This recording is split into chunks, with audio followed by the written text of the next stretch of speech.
जय श्री राधा रानी सरकार की, जय श्री कृष्ण भगवान की, जय श्री लक्ष्मी नारायण जी भगवान की, जय पुरुषोत्तम मास महत्यम की, जय सदगुरुदेव श्री बंसी वाले महाराज की।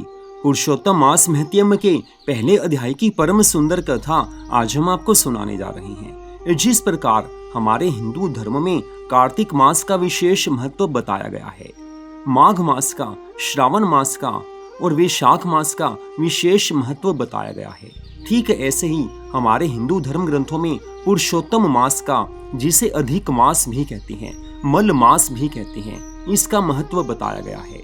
पुरुषोत्तम मास 4 वर्ष बाद आता है, तो पुरुषोत्तम मास की कथाएं सुनने मात्र से मनुष्य के जन्मों जन्मों के पाप नष्ट हो जाते हैं, भगवान की कृपा की प्राप्ति होती है, मनोकामनाएं पूर्ण हो जाती हैं।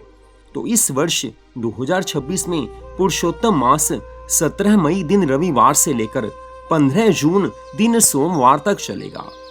तो पुरुषोत्तम मास महत्यम के पहले अध्याय की परम सुंदर कथा इस प्रकार है।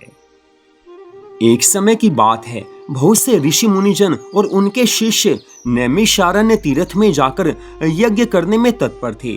उन ऋषियों में देवल, असित, रथितर, ऋभु, कपिल, रैम्य, गौतम, मुदगल, पैल, सुमंत, पीपलायन, सुमति, काश्यप, बुद्ध, बोधाय, वसु, कौंडन्य, प्रथु, हारीत, धूम्र, जावाली, भृगु, अंगिरा, वामदेव, सुतीक्ष्ण, शरभंग, पर्वत, आपस्तंभ, मांडव्य, अगस्त्य, कात्यायन, कौशिक, गालव, ऋतु, अत्रि, वभ्रु, ऋत्रत, शक्ति, शंकु, संकृत, पंक, विभांडक, गर्ग, कनायु, शनि, जमदग्नि, भारद्वाज, धूमप, मोन, भार्गव, कर्कश, शौनक, शतानंद, विशालाक्ष, विष्णुवृद्ध, जर्जर, जंगम, जय, पार, पाराधर, पूर, महाकाय,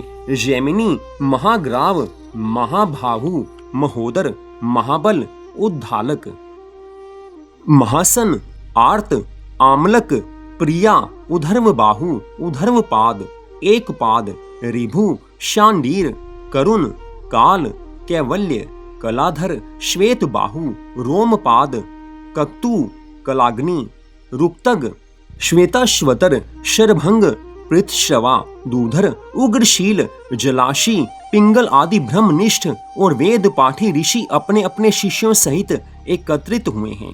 तीर्थ यात्रा करते हुए श्री सूत जी महाराज भी उसी समय अपने शिष्यों सहित नैमिषारण्य तीर्थ में पधारे हैं। उन ऋषि मुनियों ने सूत जी को आया देखा तो सभी एक साथ आदर सहित उठकर खड़े हो गए हैं। सब मुनिगण हाथ जोड़कर कहने लगे हैं, हे श्री सूत जी महाराज, आप चिरायु हो, आपके लिए यह मनोहर आसन है, इस पर आप विराजमान हो जाइए। इतना कहकर वे सब ऋषि मुनि अपने अपने स्थान पर बैठ गए हैं। श्री सूत जी के सुख से विराजमान होने पर ऋषि मुनियों ने श्री सूत जी महाराज से विनम्र भाव से कहा है कि हे श्री सूत जी महाराज, आप जिस कथा को सर्वश्रेष्ठ सागर रूप मानते हैं और जो भव सागर से पार करने वाली है, आप वह कथा हमें सुनाने की कृपा कीजिए। ऋषि मुनियों के विनीत भाव से कहे गए इन वचनों को सुनकर श्री सूत जी महाराज कहने लगे हैं कि हे ऋषियों, मैं आपको ऐसी कथा अवश्य सुनाऊंगा। आपके मन में प्रभु के लिए प्रेम है, इसी कारण आपने ऐसा उत्तम प्रश्न किया है, ऐसी उत्तम बात पूछी है। मैं अब आपको वो कथा अवश्य सुनाऊंगा। हे विप्रो, मेरे वचनों को सुनो। मैं पहले पुष्कर तीर्थ में गया और वहां से हजारों तीर्थों में होता हुआ हस्तिनापुर गया। वहां मैंने सुना कि महान पुण्यात्मा राजा परीक्षित अनेक ऋषि मुनियों सहित अपने राज्य को त्याग कर श्री गंगा जी के परम सुंदर तट पर आए हुए हैं। हे ऋषियों, मैं वहां अपने मन की शंकाओं के समाधान हेतु गंगा जी के तट पर राजा परीक्षित के निकट गया। वहां पर मैंने भगवान के महातेज से युक्त प्रतापी महामुनि श्री सुखदेव जी महाराज जी के दर्शन का लाभ पाया। महामुनि श्री सुखदेव जी को जब अन्य ऋषियों ने दूर से आते हुए देखा तो सब के सब एक साथ हाथों को बांधे हुए खड़े हो गए। श्री सुखदेव जी महाराज जी को उन मुनियों ने अपने बनाए हुए कमल कर्णिका के उच्च आसन पर विराजमान किया है। ज्ञान के सागर श्री सुखदेव जी महाराज उस आसन पर ऋषि मुनियों के मध्य उसी प्रकार सुशोभित हो रहे थे जैसा कि सब तारागणों के मध्य पूर्णिमा का चंद्रमा शोभा को प्राप्त होता है। हे ऋषियों, वहां का ये सुंदर दृश्य देखकर और श्री सुखदेव जी महाराज जी के दर्शन प्राप्त करके मेरे मन में अपार आनंद आया। मुझे इतना आनंद मिला कि जिसका वर्णन किया नहीं जा सकता। तो पुरुषोत्तम मास महत्म के पहले अध्याय की कथा का यहीं पर विश्राम होता है। आगे ऋषि मुनियों में और श्री सूत जी महाराज जी में क्या वार्ता हुई, इस बात को आप अगले अध्याय की कथा में सुन पाएंगे।